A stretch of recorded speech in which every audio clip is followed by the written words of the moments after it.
అజయ్, కిరణ్ గౌడ్ అలాగే యాంకర్ శ్యామలకు సంబంధించి వీళ్ళందరి మీద కూడా పంజాగుట్ట పోలీసులు కేసు నమోదు చేసినట్టుగా తెలుస్తోంది. గత కొన్ని రోజులుగా ఈ బెట్టింగ్ యాప్స్ అంశానికి సంబంధించి పెద్ద ఎత్తున దీన్ని ముందుకు తీసుకెళ్లడం జరుగుతోంది. అంటే బెట్టింగ్ యాప్స్ ప్రమోషన్ని ఇన్ఫాక్ట్ ఆపేయాలి, పూర్తిగా నిలిపివేయాలి, బెట్టింగ్ యాప్ ప్రమోట్ చేసిన వాళ్ళందరి మీద కూడా కఠిన చర్యలు తీసుకోవాలంటూ కూడా గత కొన్ని రోజులుగా విసి సజ్జనార్ ఒక ఉద్యమాన్ని సోషల్ మీడియా వేదికగా ప్రారంభించారనే చెప్పుకోవచ్చు. ఈ నేపథ్యంలో ఒక్కొక్కరిగా ఎవరైతే గతంలో బెట్టింగ్ యాప్స్ ప్రమోట్ చేశారో వాళ్ళందరూ ఇండివిజువల్గా వాళ్ళకు సంబంధించి ఇండివిజువల్గా ఇటు తెర మీదకి వస్తున్న పరిస్థితి. ఈ నేపథ్యంలో సుమోటోగా ఆయా జిల్లాలకు సంబంధించిన పోలీసు ఉన్నతాధికారులు కూడా సుమోటోగా ఈ కేసును స్వీకరించి కేసులు నమోదు చేసిన పరిస్థితి. ఈ నేపథ్యంలో పంజాగుట్ట పోలీసులు కీలకమైన నిర్ణయం తీసుకున్నారు, సంచలనం నమోదు చేశారు. బెట్టింగ్ యాప్స్ ప్రమోట్ చేసిన సెలబ్రిటీలపై కేసులు నమోదు చేశారు పంజాగుట్ట పోలీసులు. 11 మంది సెలబ్రిటీలపై కేసులు నమోదయ్యాయి. విష్ణుప్రియ, సుప్రీత, హర్ష సాయి, టేస్టీ తేజ, పరేషాన్ బాయ్స్, అలాగే ఇమ్రాన్ ఖాన్, రీతు చౌదరి, సునీల్ రాజు, వైఎస్ సన్నీ యాదవ్, అజయ్, కిరణ్ గౌడ్ అలాగే యాంకర్ శ్యామలపై కూడా కేసులు నమోదు చేసినట్టుగా తెలుస్తుంది పంజాగుట్ట పోలీసులు. ఇదే అంశానికి సంబంధించి అప్డేట్స్ అందించేందుకు మా ప్రతినిధి పెట్రీషియా సిద్ధంగా ఉన్నారు. పెట్రీషియా, మరి ముఖ్యంగా ఈ 11 మంది ఉన్నారా, లేకపోతే ఇంకా లిస్టు రిలీజ్ అయ్యే అవకాశం ఉందా? ఇంకా మరికొంతమందికి సంబంధించి కూడా పోలీసులు పరిశీలించడం జరుగుతోందా? ఎంతవరకు వచ్చింది? హైదరాబాద్ పోలీసులు ప్రస్తుతం సెన్సేషనల్ గా మారింది. ఒకవైపు బెట్టింగ్ యాప్స్ ఎవరైతే ప్రమోట్ చేశారో సెలబ్రిటీల మీద కూడా కేసులు నమోదయ్యాయి. ప్రధానంగా 11 మెంబర్స్ మీద అయితే కేసులు నమోదయ్యాయి. ఒకవైపు విష్ణుప్రియ, రీతు చౌదరి, సుధీర్ రాజ్, సన్నీ యాదవ్, అజయ్, కిరణ్ గౌడ్, యాంకర్ శ్యామ్ల, ఇమ్రాన్ ఖాన్, పరేషాన్ బాయ్స్, విష్ణుప్రియ, సుప్రీత, హర్ష సాయి, టేస్టీ తేజ వీళ్ళందరి మీద కూడా పంజాగుట్ట పోలీసులు సుమోటోగా కేసు నమోదు చేశారని కూడా పూర్తిగా తెలుస్తుంది. ఇటీవల కాలంలో 2 తెలుగు రాష్ట్రాల్లో బెట్టింగ్ యాప్స్ సంచలనంగా మారింది. ఇప్పటికే సజ్జనార్ ఉక్కుపాదం మోపుతున్న పరిస్థితి కనిపిస్తుంది. ఎవరైనా సరే ఇన్ఫ్లుయెన్సర్స్ బెట్టింగ్ యాప్ ఆడినా ప్రోత్సహించినా తాట తీస్తామంటూ కూడా చాలా క్లియర్ గా చెప్పిన పరిస్థితి. స్వీట్ వార్నింగ్స్ కూడా మొత్తం మీద చూసుకుంటే ట్విట్టర్ అంతా కూడా పూర్తిగా దత్తగిన పరిస్థితి కనిపిస్తుంది.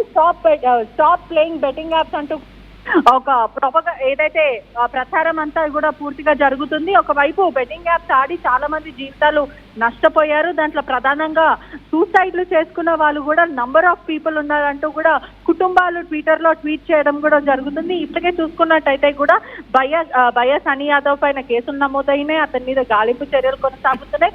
మరోవైపు హర్ష సాయి మీద కూడా అనేక కేసులు, అంటే 2024 నుంచి కూడా అతని మీద కేసులు నమోదవుతున్నాయి. కేసులు నమోదైన ప్రతిసారి అతను అప్స్కాండ్ అవుతున్నారు. ఇమ్రాన్ ఖాన్ మీద కూడా కేసులు నమోదయ్యాయి. అదే కాకుండా గతంలో నాని, లోకల్ బాయ్ నాని అనే వ్యక్తి పైన కేసు నమోదైంది. రిమాండ్కి వెళ్ళారు. దాని తర్వాత బెయిల్ మీద బయటకు వచ్చి క్షమాపణ చెప్పడం కూడా జరిగింది. ఇటీవల కాలంలో సుప్రీత, సురేఖ వాని కూతురు కూడా నేను సారీ చెప్తున్నాను, బెట్టింగ్ యాప్స్ అందరూ అన్ఇన్స్టాల్ చేసుకోండి, తెలిసి తెలియక ఇటువంటి తప్పు జరిగిపోయింది. ఇన్ఫ్లుయెన్సర్ ఎవరెవరైతే బెట్టింగ్ యాప్స్ ని ప్రోత్సహించారో దాంట్లో నేను కూడా ఒక మెంబర్, ఐఎమ్ ఎక్స్ట్రీమ్లీ సారీ అంటూ కూడా ఇప్పుడు పూసలు కదులుతున్నాయనే మొత్తం మీద అయితే చెప్పొచ్చు. ఎందుకంటే ఇప్పటికే గతంలో అనేక సార్లు తెలంగాణ రాష్ట్ర ప్రభుత్వం చెప్పినప్పటికీ, అంటే ఎవరైతే సోషల్ రెస్పాన్సిబిలిటీస్ ఉన్న సోషల్ వర్కర్స్ అనేక సార్లు చెప్పడం జరిగింది. ఎవరు కూడా వినని పరిస్థితి. ఇప్పుడు చూస్తుంటే కూడా ప్రజలందరూ కూడా రివాక్ అవుతున్న పరిస్థితి కనిపిస్తుంది. బెట్టింగ్ యాప్స్ వల్ల మా కుటుంబంలో ప్రతి ఒక్కరు విక్టిమ్ లాగా తయారయ్యారు. ఒక్కొక్క కుటుంబానికి ఒక్కొక్క విక్టిమ్ అయ్యారు. తమరు క్రెడిట్ కార్డ్స్ అన్ని కూడా పూర్తిగా లోన్ యాప్స్ ద్వారా డబ్బులు తీసుకుంటున్నారు. Credit cards, parents credit cards అంతా కూడా ఖాళీ చేస్తున్న పరిస్థితి. తల్లిదండ్రుల బంగారం అమ్ముతున్నారు, పర్సులకి డబ్బులు తీసేసుకుంటున్నారు. ఇటువంటివి జరుగుతున్నాయి. మొత్తం దోపిడి దొంగల్లాగా మారుతున్నారు.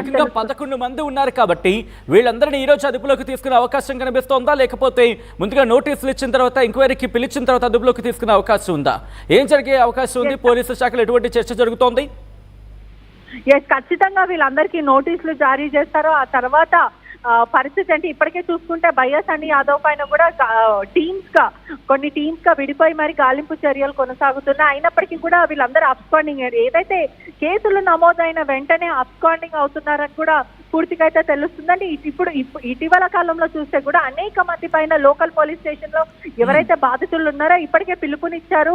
ఎవరైతే బాధితులు ఉన్నారో మీ కుటుంబంలో ఎవరైనా చనిపోయినా లేకపోతే ఈ బెట్టింగ్ యాప్స్ ఆడండి, ఇలా వస్తాయి, ఇంత డబ్బులు వస్తాయి, మీరు 300 రూపీస్ పెట్టండి 3000 వస్తాయి, 3000 పెడితే 3 lakhs వస్తాయి అంటూ ఇటువంటివి చెప్పడం వల్ల అనేక మంది బెట్టింగ్ యాప్స్ ని ఇన్స్టాల్ చేసుకున్నారు. చిన్న పిల్లల నుంచి వృద్ధుల వరకు అందరూ బెట్టింగ్ యాప్స్ కి ప్రస్తుతం ఇప్పుడు మందు, సిగరెట్, ఆల్కహాల్ కన్నా వ్యసనంగా మారింది, ఇంటింటికి వ్యసనంగా పాకిపోయింది అవును, మీరు అన్నట్టుగా పెట్రీషియా, ఎందుకంటే ఇది ఒక వ్యసనం కాదు, ఏకంగా మధ్యతరగతి కుటుంబాలని పూర్తిగా చిన్నాభిన్నం చేసిన అంశం కింద చెప్పుకోవాలి. ఈ నేపథ్యంలోని ఇదే అంశానికి సంబంధించి గత కొన్ని రోజులుగా ఆర్టీవీ కూడా ఉద్యమంగా దీన్ని మొదటి నుంచి చెప్పుకుంటూ వచ్చింది. గత ఏడాదికి మీరు చూస్తుంటే కనుక ఎక్కడైతే ఈ బెట్టింగ్ యాప్స్ కారణంగా ప్రాణాలు కోల్పోయారు, ఆ కోల్పోయిన సందర్భంలో కావచ్చు, లేకపోతే అప్పటి నుంచి ఆర్టీవీ చెప్పుకుంటూ వస్తుంది మరి ముఖ్యంగా బెట్టింగ్ యాప్స్ కి సంబంధించి వాటి జోలికి వెళ్ళొద్దంటూ కూడా.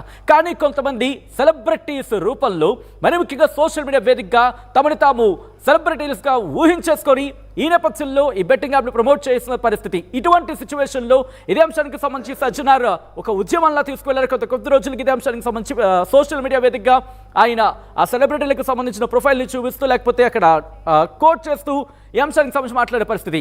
సో ఇటువంటి సిచ్యువేషన్ లో సజ్జనార్ నేరుగా ఆర్టీవీతో ఎక్స్క్లూజివ్ గా మాట్లాడారు. ఆ సందర్భంలోనే ఆయన ఈ అంశానికి సంబంధించి మాట్లాడారు. ఎందుకు సజ్జనార్ ఏమన్నారు ఇప్పుడు చూద్దాం.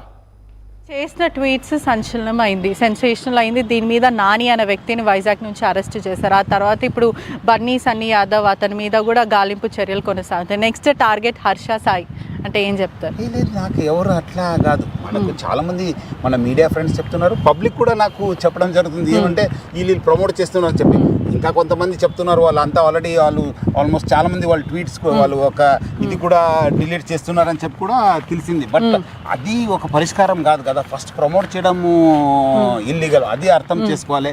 వాళ్ళు కూడా ఒక సోషల్ రెస్పాన్సిబిలిటీగా ఫీల్ అయ్యి సో ఎవరు కూడా నాకు టార్గెట్ అనేది ఏం లేదు. నా పబ్లిక్ నుంచి దృష్టికి వచ్చింది.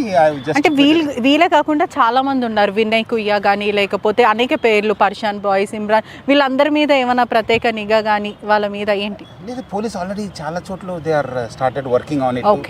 చాలా కంప్లైంట్స్ కూడా వాళ్ళకి రావడం జరిగింది. సో డెఫినెట్లీ వచ్చే రోజు ఐ థింక్ ఎవరు కూడా అతీతం కాదు.